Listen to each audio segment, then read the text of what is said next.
It was a quiet Tuesday afternoon in the heart of Elmwood City.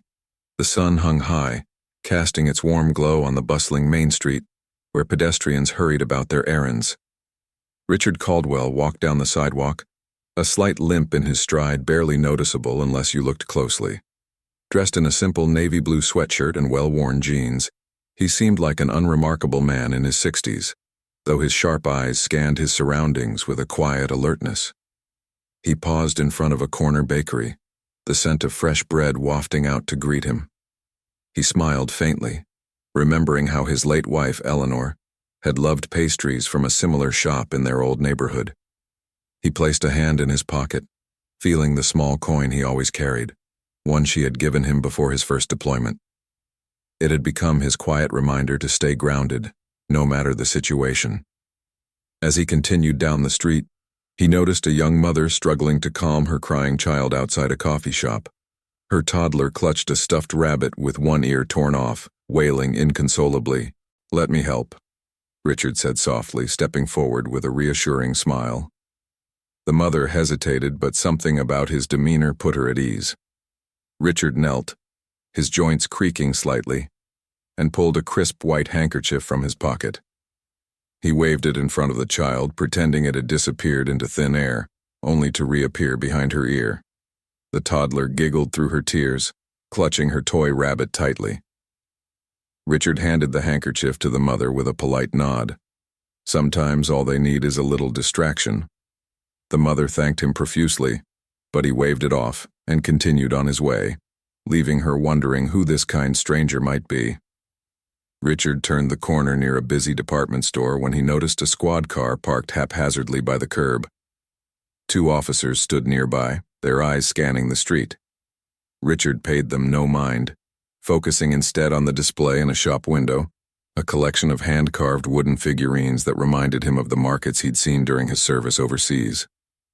It was then that he heard the sharp voice behind him. "Hey, you." Richard turned, puzzled, to see the two officers walking toward him. Their hands hovered near their holstered weapons, their faces set in grim expressions.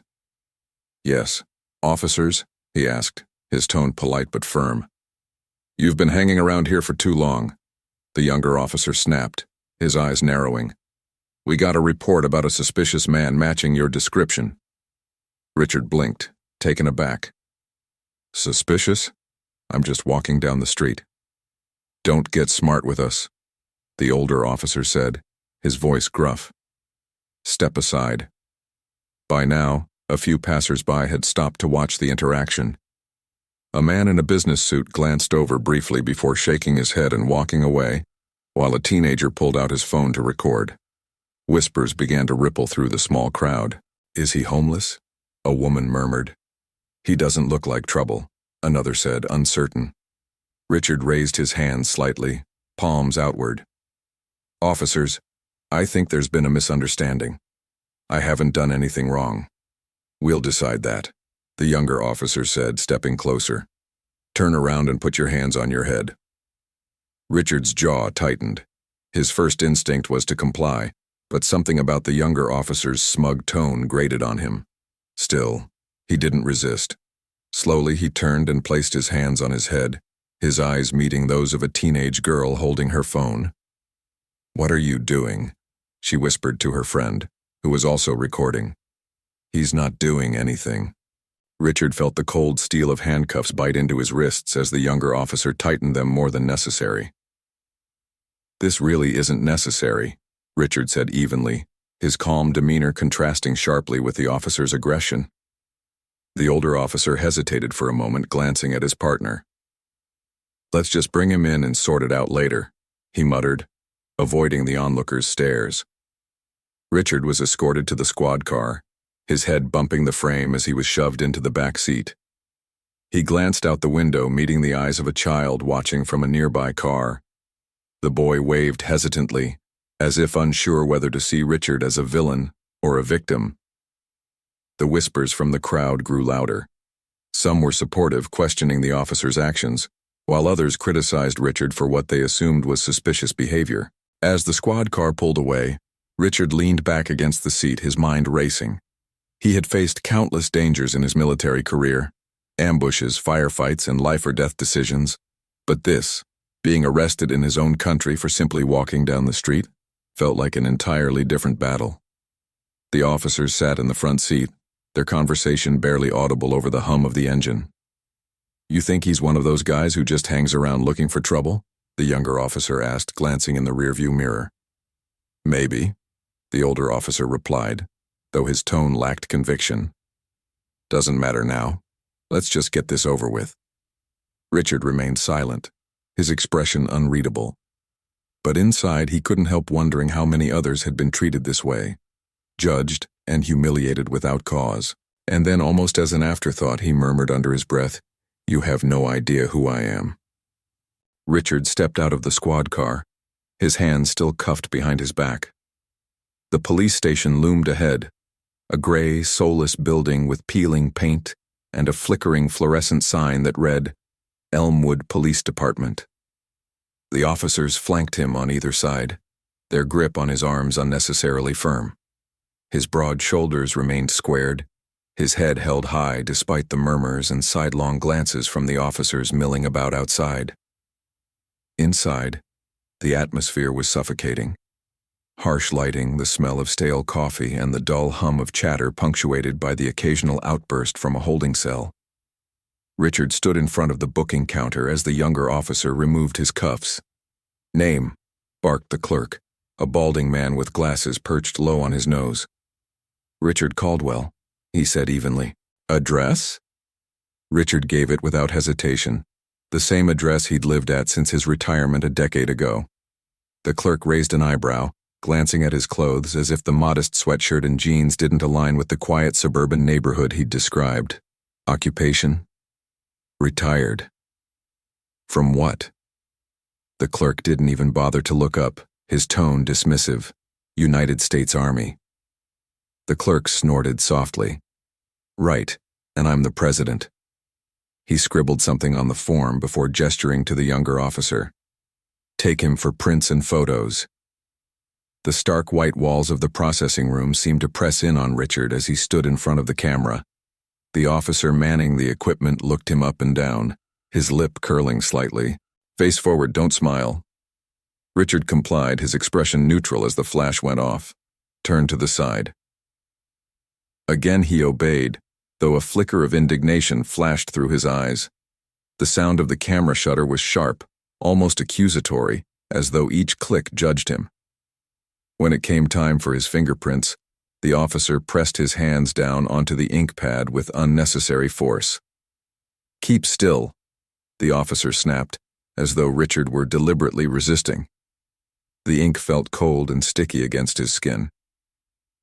As he was led back to the holding area, he caught sight of his reflection in a small, cracked mirror on the wall. The sight of himself, reduced to a number in the system, his hands stained with black ink, triggered an unwelcome flood of memories. He had seen prisoners of war processed in similar ways, stripped of their dignity. He never thought he'd find himself in their position. The holding cell was a cramped space with metal benches bolted to the walls and graffiti scrawled on every surface. Richard was placed inside with two other men, one slouched in the corner, reeking of alcohol, and the other pacing like a caged animal. The slouched man gave Richard a cursory glance before closing his eyes, muttering incoherently. The pacing man, however, was less subdued. "What are you in for, old man?" he sneered, his movements jittery. "Walking down the street," Richard replied dryly, his tone calm but firm. The man laughed, a harsh, grating sound. "Yeah, sure. Nobody gets picked up for walking. You must have done something." Richard said nothing, turning his gaze toward the barred window high on the wall. The sunlight streaming through was a pale reminder of the freedom he'd taken for granted mere hours ago. Back at the front desk, the younger officer leaned casually against the counter, scrolling through his phone. "You see the look on that guy's face when we cuffed him?" he said to his partner, chuckling. "Classic. Thought he was above it all." "Yeah, well," the older officer replied, though his tone was less enthusiastic. "I don't know. Something about him seems off." "Off? He's just another guy who thinks he's better than everyone else.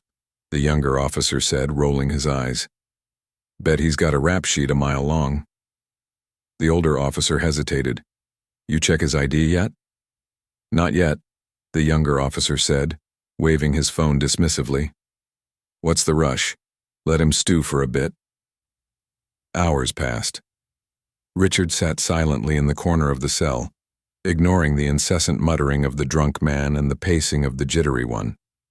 He had learned patience in his years of service, and he called upon it now, letting the minutes tick by as though they were nothing more than a minor inconvenience. Finally, the door to the cell block opened and the station sergeant entered. He was a stout man with a no-nonsense demeanor, holding a clipboard in one hand and a cup of coffee in the other. Caldwell, he barked, glancing at the clipboard. Richard Caldwell, that you? That's me, Richard said evenly, rising to his feet. Come with me. Richard followed the sergeant out of the cell and into an interrogation room. The sergeant sat across from him, flipping through the paperwork. So, what's your story? Why were you hanging around Main Street? I wasn't hanging around, Richard replied, his tone controlled. I was walking, running errands. That's not a crime, last I checked. The sergeant grunted, scribbling something down. We'll see about that. As Richard sat there, the door opened, and a young officer entered looking pale. He leaned down to whisper in the sergeant's ear, holding out a manila folder. The sergeant frowned, flipping through the documents inside. His eyes widened slightly as he read, his expression shifting from irritation to something closer to disbelief. You served in the army? He asked, his tone suddenly more respectful. For 30 years, Richard replied. The sergeant glanced at the younger officer who had suddenly gone quiet. Why the hell didn't you tell us that earlier? I didn't think it was relevant, Richard said with a small shrug. I didn't realize walking down the street required a resume. The sergeant's cheeks reddened. Just wait here, he said gruffly, standing and leaving the room with the younger officer in tow. Left alone, Richard leaned back in his chair, his calm demeanor unshaken. He could hear the muffled voices of the sergeant and the officers arguing outside the door. What the hell were you thinking? Arresting him? Do you even know who this man is? The sergeant hissed. Look, he looks suspicious, the younger officer began, but the sergeant cut him off. Suspicious? That man's a goddamn hero. The words hung in the air, their weight sinking into the younger officer's gut. He glanced back at the closed door, suddenly realizing that the quiet, unassuming man sitting inside wasn't just another civilian. They had made a grave mistake. As the sergeant flipped through the documents in the manila folder, the room seemed to grow quieter. The weight of what he was reading sank in with every word. His lips tightened, his fingers gripping the edges of the folder until his knuckles whitened. This can't be right, he muttered to himself, flipping back to the front page and scanning it again. The younger officer fidgeted beside him, his bravado evaporating. What's the big deal? I mean, so what if he's retired military? We still had probable cause. The sergeant's head snapped up, his glare cutting the officer off mid-sentence. Probable cause? You arrested a Medal of Honor recipient for walking down the damn street.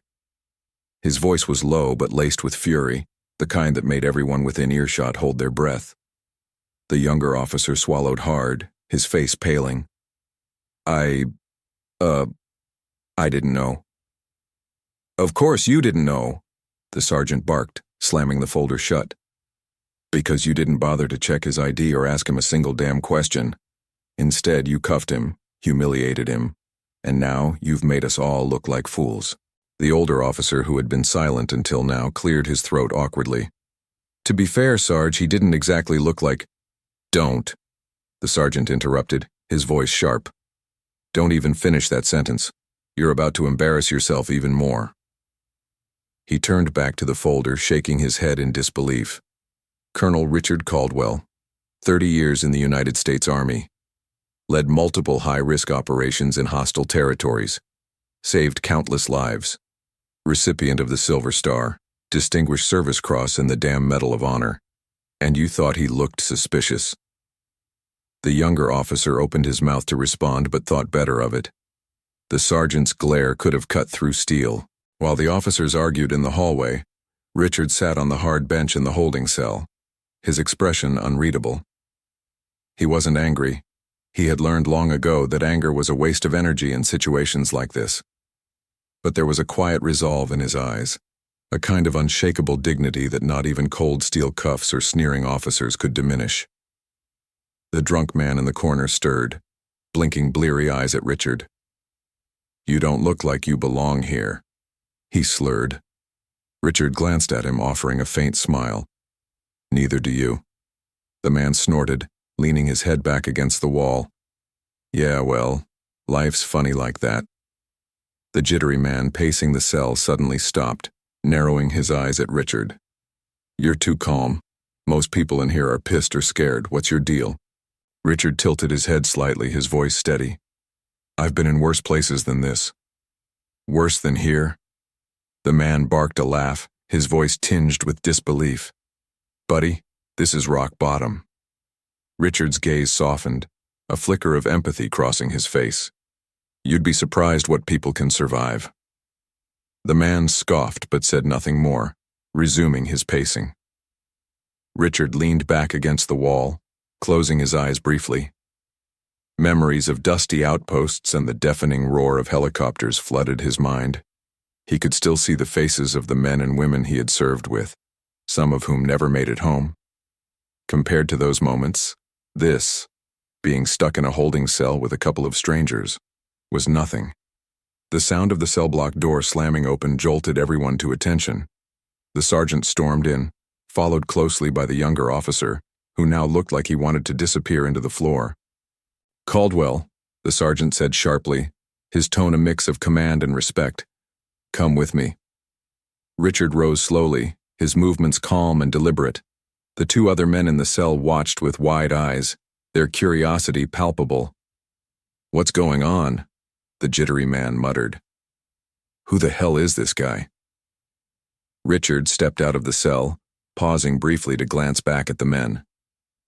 "Take care of yourselves," he said simply before following the sergeant down the hallway. As they walked, the younger officer trailed behind, avoiding Richard's gaze. The silence was heavy, broken only by the faint hum of fluorescent lights and the distant chatter of other officers.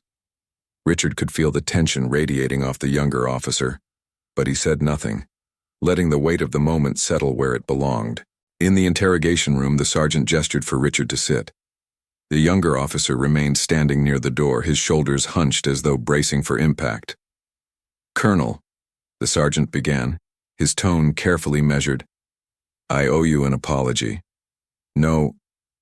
He held up a hand, cutting himself off. "We all owe you an apology. What happened here today? There's no excuse for it." Richard leaned back in the chair, his expression unreadable. "I appreciate the apology, Sergeant, but this isn't just about me." The sergeant blinked, caught off guard. "Sir?" "This happens to people every day," Richard said, his voice steady but firm.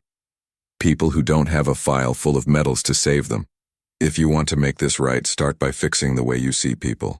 The sergeant sat back, his face betraying a flicker of guilt. "You're right," he admitted quietly. "You're absolutely right." Richard glanced at the younger officer, who stood frozen near the door. "And you," he said, his tone pointed. "What's your name?" "Officer Harris," the younger man replied, his voice barely above a whisper. "Harris," Richard repeated, locking eyes with him. "I hope today taught you something, because next time the person you judge might not walk away as calmly as I did." Harris nodded, unable to meet Richard's gaze. "Yes, sir." The sergeant stood, smoothing out the papers in the manila folder. "Colonel, we're going to release you immediately, and I'll be issuing a full report to my superiors about this incident." "Good," Richard said, rising from his chair. He paused, glancing at the younger officer. "Let's hope the lesson sticks." As Richard was escorted back to the main lobby, he noticed a crowd of officers gathered near the front desk, their faces tense with curiosity. Whispers rippled through the room as he walked past, the weight of his presence unmistakable. The teenager's video was already starting to circulate online, but Richard didn't know that yet. All he knew was that this was far from over. Richard sat quietly in the station's lobby, now out of the holding cell but still feeling the weight of the cuffs that had been clamped on his wrists only hours ago. Across the room, the sergeant barked orders at the younger officer, Harris, who stood rigidly at attention. "You're going to personally pull his records," the sergeant growled. "Every last one of them. And you're going to make sure they're correct. I want no mistakes." "Yes, sir," Harris mumbled, his face pale. The older officer, standing nearby, hesitated before speaking. "Sarge, do you really think it's him? I mean, what are the odds?" The sergeant shot him a glare that could melt steel. "You think I'd be making this much of a fuss if I wasn't damn sure?" Moments later, Harris returned, clutching a stack of papers in the manila folder. His hands trembled slightly as he handed them over. The sergeant flipped through the pages, his eyes narrowing as he read. With every line, his face grew darker, his lips pressing into a grim line. Finally, he looked up, his voice barely above a whisper. "It's him." The news spread through the station like wildfire. Whispers filled the air, officers exchanging glances as they walked past the lobby where Richard waited. One by one, they began to recognize his name. "Colonel Caldwell? As in that Caldwell?" An officer muttered to his partner. "No way.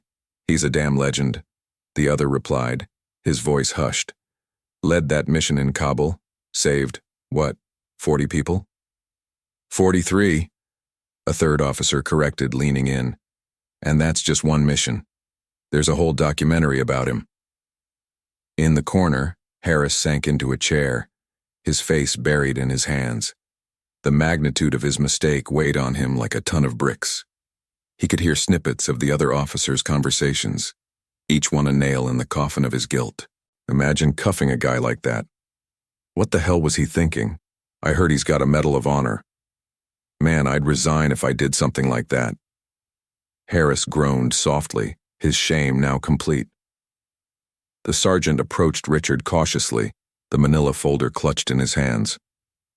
"Colonel Caldwell," he began, his voice low but steady. "I need to formally apologize for the events that occurred today."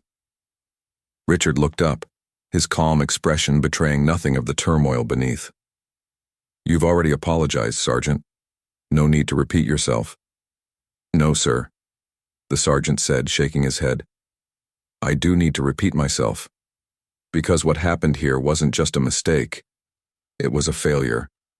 A failure to respect you. A failure to see you for who you are. And a failure to live up to the oath we took as officers." The room fell silent. Every officer within earshot stopped what they were doing to listen, their faces a mix of respect and shame. Richard studied the sergeant for a moment, then nodded. "Thank you. But I hope you understand. It's not about me.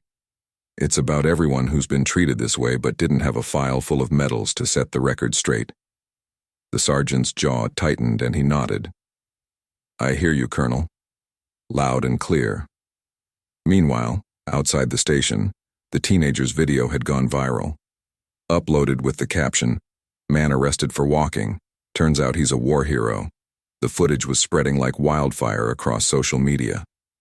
By the time Richard was escorted out of the station, reporters were already gathered on the sidewalk, cameras flashing and microphones outstretched. "Colonel Caldwell, can you tell us what happened? Do you feel this was a case of profiling? Do you plan to press charges against the department?" Richard raised a hand, silencing the barrage of questions. He stepped forward, his voice calm but commanding, the way it had been during countless debriefings. "I won't be answering any questions today," he said. "But I will say this. What happened to me is a symptom of a larger problem. If this can happen to someone like me, it can happen to anyone. And that's what needs to change." His words were met with murmurs of agreement from the crowd. The reporters scribbled furiously, their cameras capturing the quiet dignity of a man who had endured so much and demanded so little. Back inside the station, Harris sat at his desk staring at his badge. He couldn't shake the image of Richard's calm face as the cuffs had clicked around his wrists. The shame was unbearable. Finally, he stood and walked into the hallway where Richard was waiting for his personal items to be returned.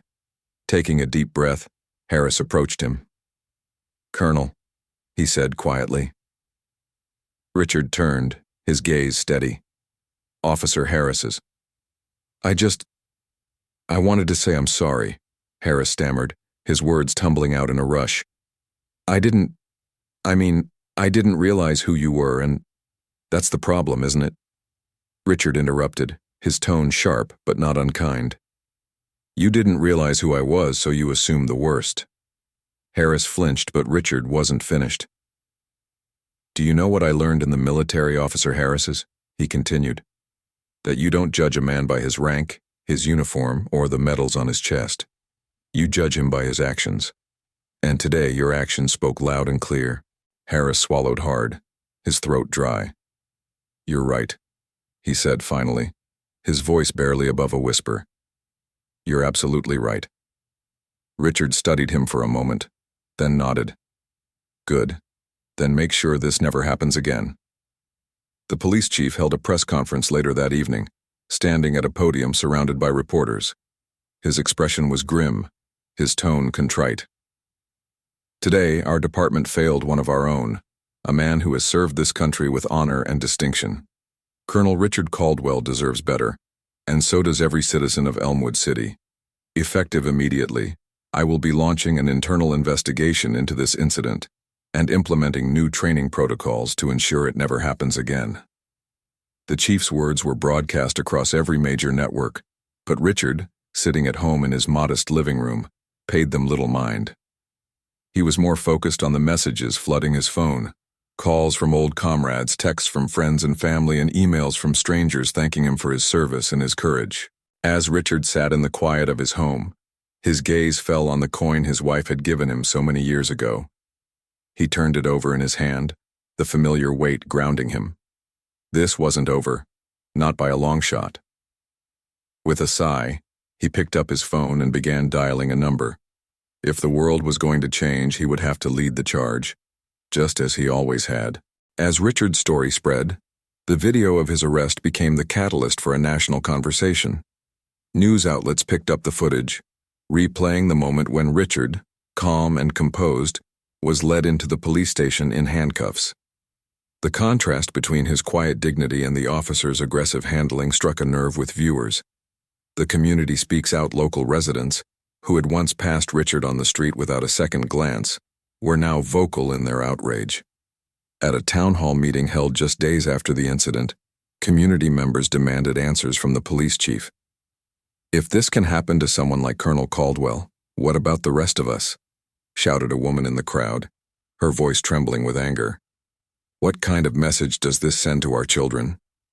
Another resident asked, holding up her phone with the viral video paused on the screen. A small group of veterans dressed in their formal uniforms stood silently in the back of the room. Their presence was a stark reminder of the respect Richard had earned through decades of service, and how quickly it had been disregarded.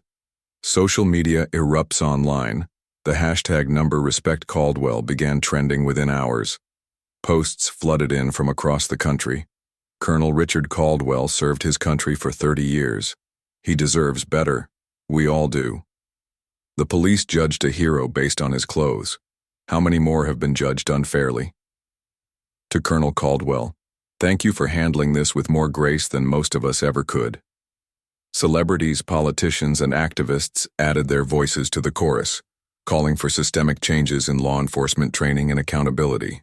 Back in his modest home, Richard sat at the kitchen table, a steaming cup of tea in front of him. The house was quiet, the only sound the occasional creak of the floorboards as the evening settled in. On the table lay a pile of unopened letters, many from strangers who had seen the video. He stared at the coin in his hand, the one Eleanor had given him before his first deployment. He could still hear her voice in his mind. "You've always had a way of leading people, Richard. Just make sure you're leading them in the right direction." Her words felt heavier now than they ever had. The memories resurface as the tea cooled. His thoughts drifted back to his time in the service. The faces of the men and women he had commanded, some of whom had made the ultimate sacrifice. The long nights spent strategizing over maps, knowing that every decision he made could mean life or death. The overwhelming pride he felt when his team succeeded, not because of him, but because they had trusted one another. He sighed, rubbing his temple. He had never sought recognition for his service, but now the world seemed to see him as a symbol. It wasn't a role he had asked for, but it wasn't one he could ignore either. The next morning, Richard woke early, the sun just beginning to crest over the horizon. With a clear sense of purpose, he made 2 phone calls. The first was to the police chief. "I'd like to meet," he said simply. The chief, still reeling from the fallout of the incident, agreed without hesitation. The second was to a longtime friend and fellow veteran, Captain Maria Torres, who had transitioned to a career in advocacy work after leaving the military. "Maria," Richard said when she answered, "I need your help. It's time to do something bigger." "About the police?" she asked. "About everything," Richard replied. "Bias, judgment, accountability. It's all connected. I want to start something that lasts." "You mean a movement?" Maria said thoughtfully. "Something like that," Richard said. "But it's not about me. It's about making sure no one else has to go through what I did." The meeting with the police chief was tense, but productive. Richard sat across from him in a small conference room at the station, his demeanor calm but firm. "I want to be clear," Richard began. "I'm not here for apologies. What I want is change." The chief nodded, his face somber. "I understand, Colonel. What do you propose?" Richard outlined a plan: mandatory community training. Officers would be required to attend workshops focused on empathy, bias reduction, and understanding the communities they served. Veterans as advisors. Retired military personnel would work alongside police departments to share their experiences in leadership and judgment under pressure. Transparent accountability. Incidents like Richard's arrest would be reviewed by an independent oversight committee to ensure fairness and transparency.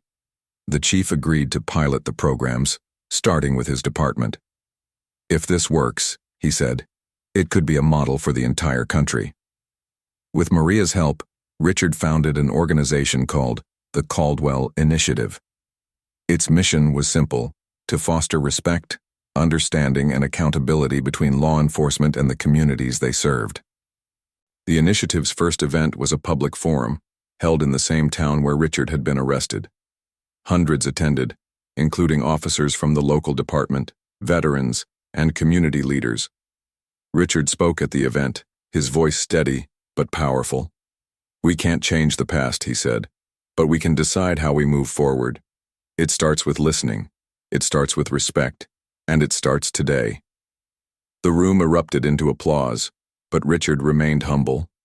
For him, this wasn't about accolades. It was about making good on the responsibility he felt to leave the world better than he found it. Veterans across the country rallied behind the Caldwell Initiative, many sharing their own stories of being misunderstood or judged unfairly after returning to civilian life. One retired sergeant wrote, "Colonel Caldwell represents the best of us. His grace under pressure is something we should all strive for. I'm proud to stand with him." The police response. Some officers resisted the changes, claiming they were unnecessary or unfair, but others embraced the opportunity to learn and grow. An officer from the Elmwood Police Department, speaking anonymously, said, "I didn't want to admit it at first, but Colonel Caldwell was right. We need to do better. This isn't just about avoiding bad press. It's about doing our jobs the way we're supposed to." One evening, months after the initiative's launch, Richard found himself walking down Main Street once more. This time people greeted him warmly. A shopkeeper waved, and the mother he had helped months earlier stopped to thank him again.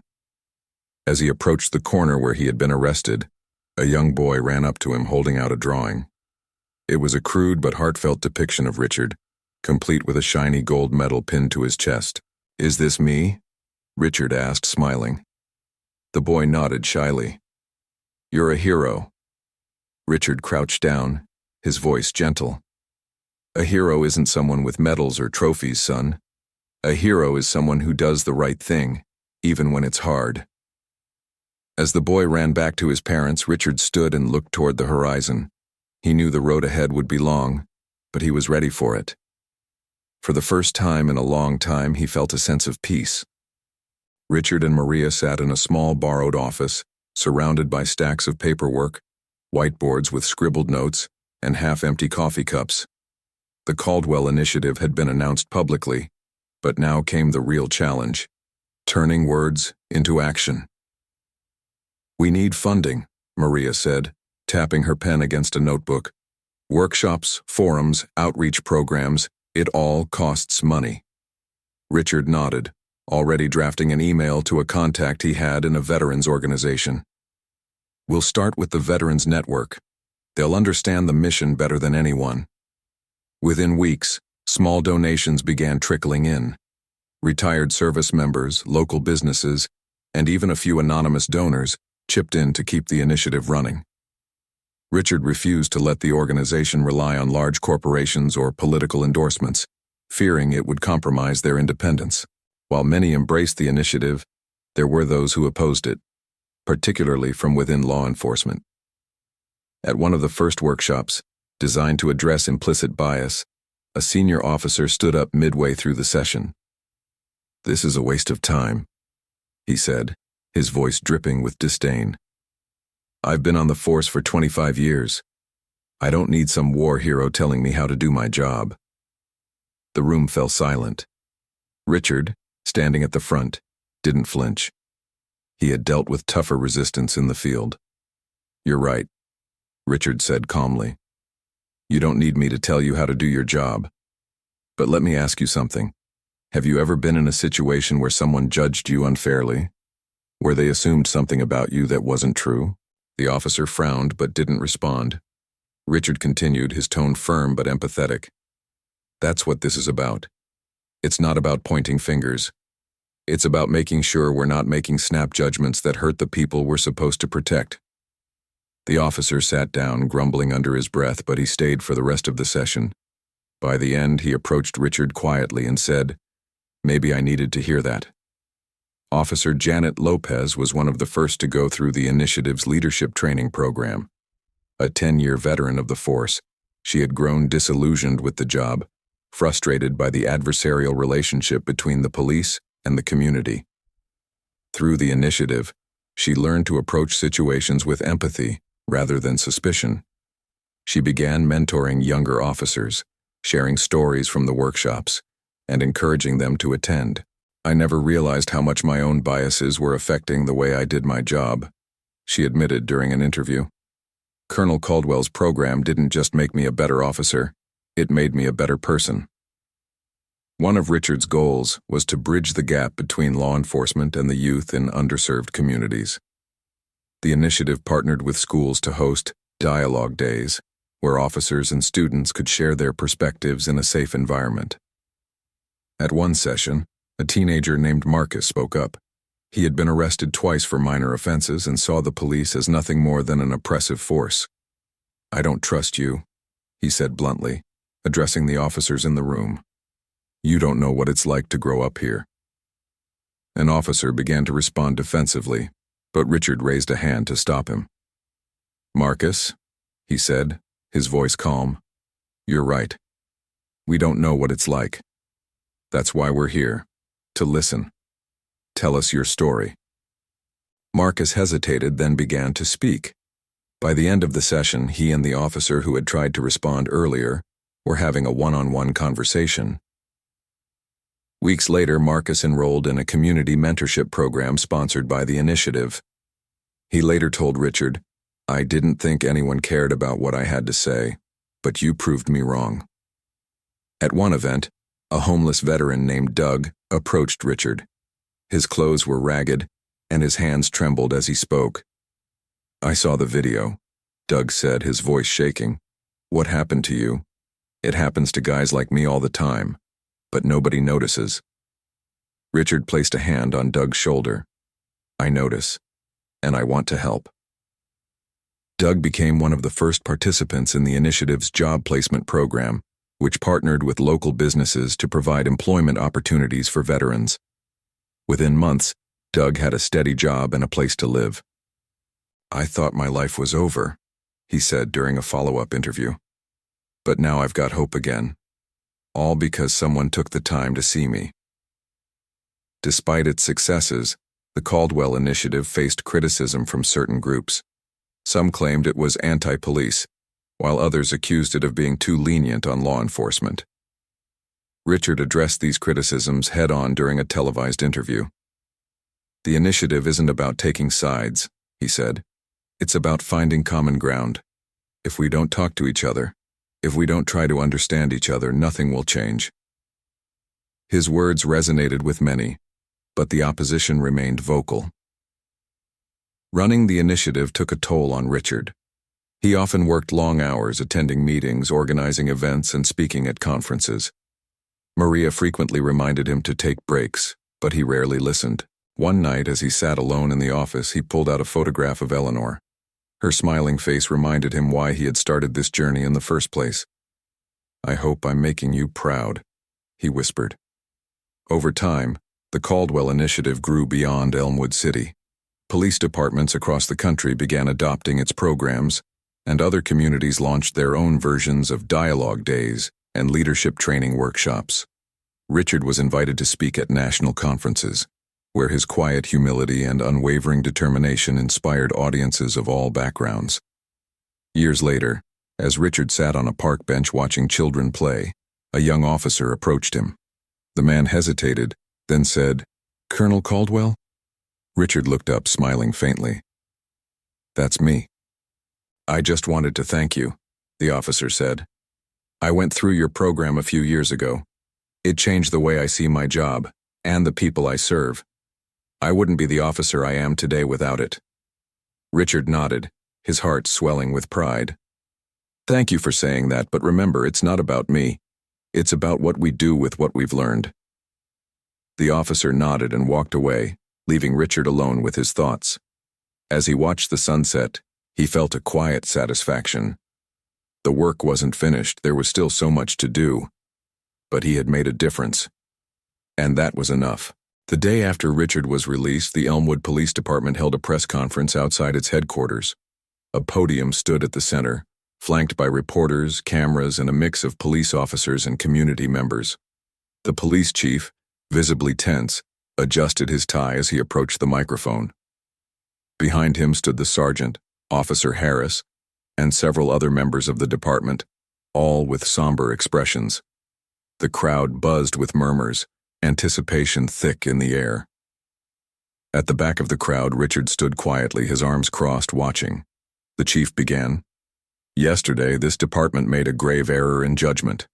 An innocent man, a decorated war hero, was arrested and humiliated for simply walking down the street. Colonel Richard Caldwell deserves an apology, and today, we are here to give it." The chief turned to Richard, gesturing for him to come forward. The crowd parted as Richard stepped up to the podium. Dressed in his usual simple attire, he moved with the quiet confidence of a man who had nothing to prove. "Colonel Caldwell," the chief continued, "on behalf of the Elmwood Police Department, I want to personally and publicly apologize for the way you were treated. Our actions were wrong, plain and simple." Richard's gaze was steady, his expression unreadable. He let the chief's words hang in the air before responding. "Thank you for your apology," he said, his voice calm but firm. "But an apology is only the first step. Words won't change what happened." The crowd murmured in agreement. Reporters scribbled furiously, their cameras capturing every word. After Richard's brief statement, the chief invited members of the community to share their thoughts. One by one, people stepped forward to speak. A young black man named Isaiah recounted his own experience of being unfairly profiled by the police. "What happened to Colonel Caldwell happens to people like me all the time," he said.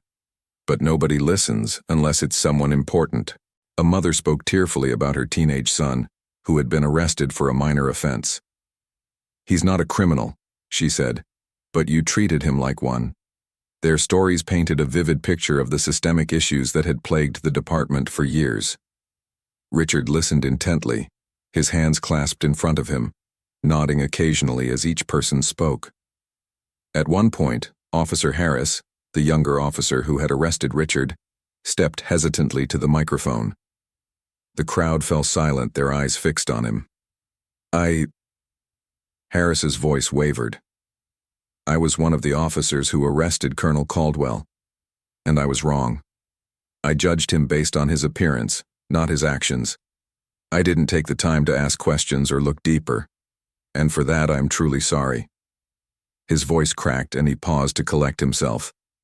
This experience has taught me something I'll never forget. I can't change what I did, but I can promise to do better. To see people for who they are, not who I assume them to be. Richard watched him with an unreadable expression. When Harris finished, Richard stepped forward and placed a hand on the young officer's shoulder. We all make mistakes, Richard said quietly, his words carrying through the microphone. What matters is that we learn from them. The crowd erupted into applause, the moment a powerful symbol of accountability and forgiveness. The press conference marked a turning point for the Elmwood Police Department.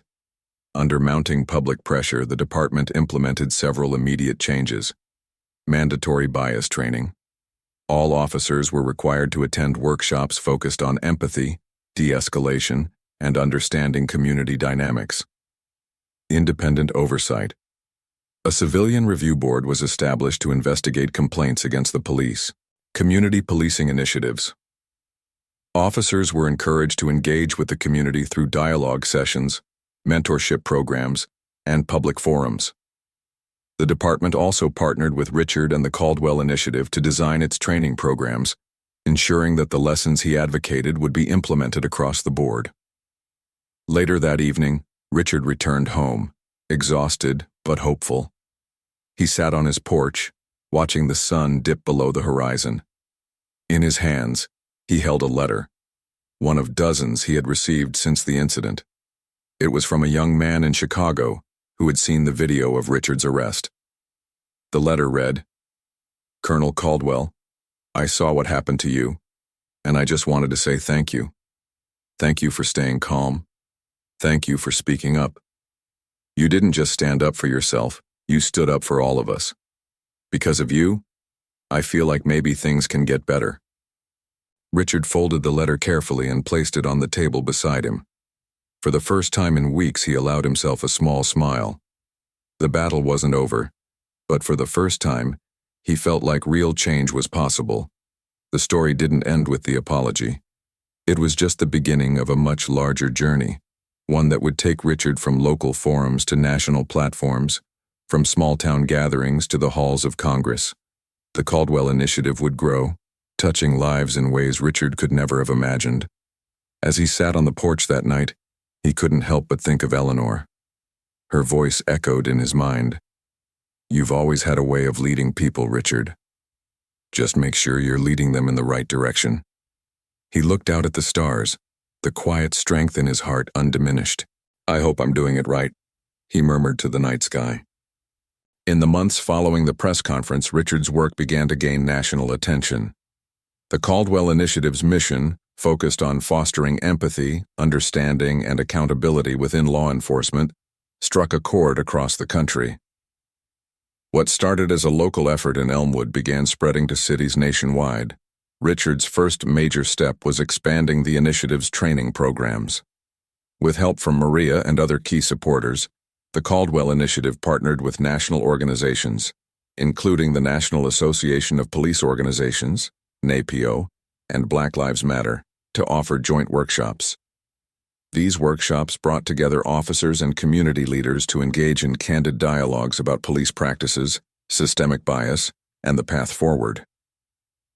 The first major milestone came when Richard was invited to speak at the National Police Reform Conference in Washington, D.C. It was a pivotal moment for him, speaking not just to a local community but to a national stage filled with policymakers, law enforcement leaders, and activists. The conference was a microcosm of the challenges Richard faced. On one side of the room, law enforcement officials in sharp suits exchanged wary glances, still clinging to old methods. On the other side, activists and community leaders were vocal in their demands for systemic change. Richard was scheduled to deliver the keynote address. As he walked to the podium, his thoughts flickered back to his military career, the countless times he'd stood before people, leading, guiding, or simply listening. Taking a deep breath, Richard spoke. "We can no longer afford to keep doing things the way we have. For years we've let fear, bias, and misunderstanding dictate how we engage with each other. But today, we can choose a different path. A path where we lead with empathy, where we seek to understand first and judge second. The police aren't just officers, they are members of our communities. And until we remember that, we will never truly protect those we've sworn to serve." His words hung in the air. The room was silent for a moment before applause broke out. Some officers were skeptical, others were deeply moved. A handful of community leaders approached him afterward, eager to discuss the next steps. The conference became a rallying point for reform across the nation. Several major police departments, Chicago, Los Angeles, and New York, signed on to implement the Caldwell Initiative's community-based policing strategies. Richard's national visibility grew as well. Media outlets covered his story extensively. From appearances on 60 Minutes to features in the New York Times, Richard became a beacon of hope for those seeking change within law enforcement. However, with this newfound platform came heightened scrutiny and pressure. As Richard became a national figure, the demands on his time and energy increased dramatically. He was now constantly on the move, flying between cities, attending board meetings, giving speeches, and meeting with lawmakers. The weight of his responsibility began to take a toll on him physically and emotionally. Maria, always a grounding force, noticed the change. One evening, after a particularly long day of meetings, she sat him down in his hotel room. "Richard, you need to slow down," she said, her voice soft but firm. "You can't carry the weight of the world on your shoulders." Richard sighed, rubbing his eyes. "I'm not trying to carry the world, but if I don't push for change now, when will it happen?" Maria sat next to him. "You can't fix everything at once. This is a marathon, not a sprint.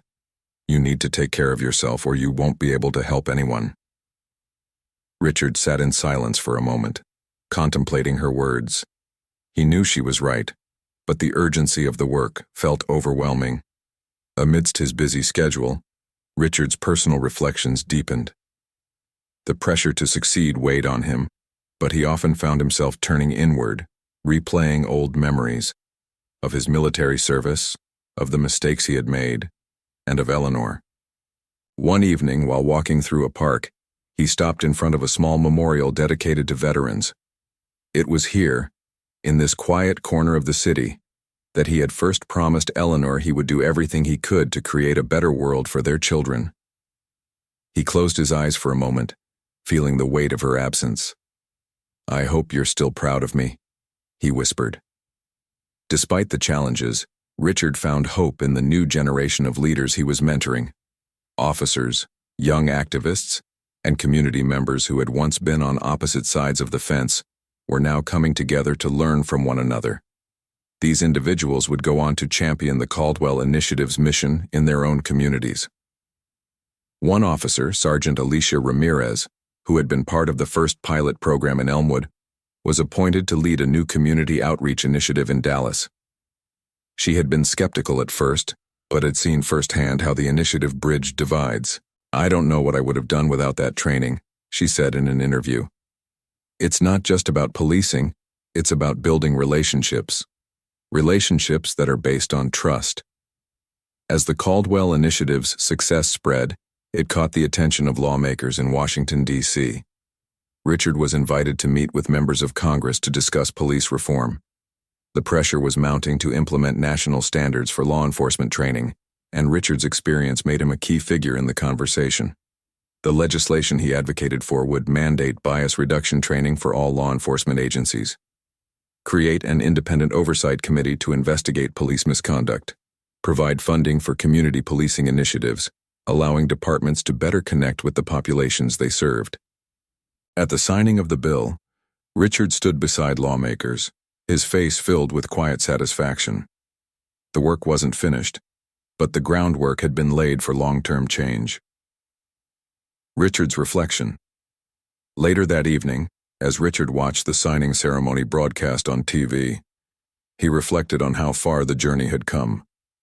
From the streets of Elmwood, where he had been falsely arrested, to the halls of Congress, where a bill bearing his name had just been signed into law. He thought about the countless hours spent building relationships, the debates with resistant officers, the support of activists, and the bravery of those who had spoken up. Every moment had been worth it, every struggle a step closer to a world that truly understood the value of empathy. He reached into his pocket and felt the coin Eleanor had given him all those years ago, a symbol of the promises he had made and the promises he had kept. The Caldwell Initiative would continue to grow, expanding into new cities, partnering with more organizations, and influencing law enforcement practices across the country. Richard's role evolved from one of leadership to one of mentorship, guiding others who carried the torch forward. A documentary chronicling his journey titled Caldwell's Call was released nationwide, telling the story of a man who had dedicated his life to not just protecting his country, but healing it as well. As the years passed, Richard remained steadfast in his belief that real change came through understanding, connection, and accountability. He had become a symbol of that change, not just for law enforcement, but for every person who believed that empathy could overcome division.